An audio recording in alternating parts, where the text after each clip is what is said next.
नमस्कार।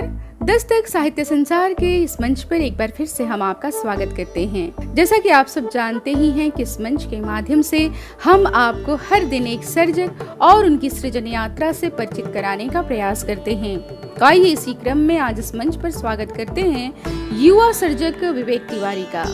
विवेक का जन्म 1 जनवरी 1999 में गोपालगंज, बिहार में हुआ। आपने काशी हिंदू विश्वविद्यालय से हिंदी साहित्य में स्नातक और परास्नातक की उपाधि ग्रहण की है। हिंदी विषय में राष्ट्रीय पात्रता परीक्षा उत्तीर्ण की है और वर्तमान में दीनदयाल गोरखपुर विश्वविद्यालय से आप बीएड कर रहे हैं। कविता, कहानी, व्यंग्य, निबंध, आलोचना आदि लिखने और पढ़ने में आपकी विशेष रुचि है। तो आइए दस्तक के इस मंच से सुनते हैं युवा स्वर विवेक तिवारी को। पता है तुम कौन हो, इतनी मौन हो, अपने में गर्विता हो, तुम मेरी कविता हो।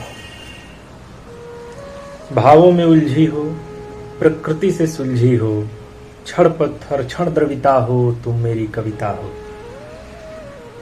जानता हूं मुझसे रूठी हो, अंदर ही अंदर टूटी हो, पर सक्षम हो, संघर्षिता हो, तुम मेरी कविता हो करती अनायास क्रोध, करो तुम अपना आत्मशोध, अपराजेय हो, वजिता हो, तुम मेरी कविता हो। अब छोड़ो खुद को कोसना, बीते का क्या फिर सोचना, सुख दुख की समन्विता हो, तुम मेरी कविता हो। रूठो ना मुझसे हो मेरी थाती, सहगामिनी सहचरा हो पथ साथी, मेरे अंधियारे जीवन की सविता हो, तुम मेरी कविता हो, तुम मेरी कविता हो। स्मृतियों के इंद्रधनुष में एक रंग तुम्हारा भी है, अपार पीड़ा में परम शांति का किनारा भी है। संभावनाओं के संसार में एक संभावना तुम्हारी भी है, असीमित तृप्त कामनाओं में एक कामना तुम्हारी भी है। जीवन की तमाम रिक्तियों में एक रिक्त स्थान तुम्हारा भी है।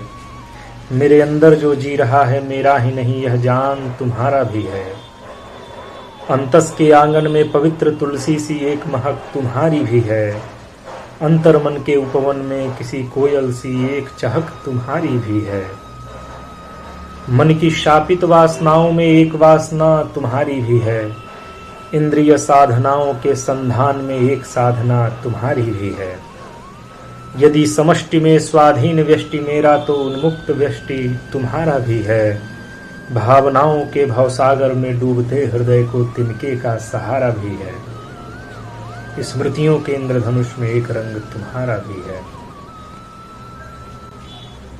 मैं मानवीय पूर्णताओं की खंडित मूर्ति हूँ, जो किसी मंदिर के किसी उपेक्षित कोने में रख दिया गया हो।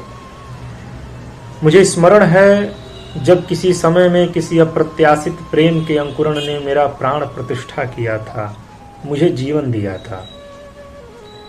स्मरण है कि वो बस अंकुरण था, वो कभी वृक्ष नहीं बन सका, हृदय के उर्वर में जड़ न जमा सका। वो निर्धारित समय के बाद दूर हो गया, खंडित छोड़ गया मुझे मेरी अपूर्णताओं के बीच।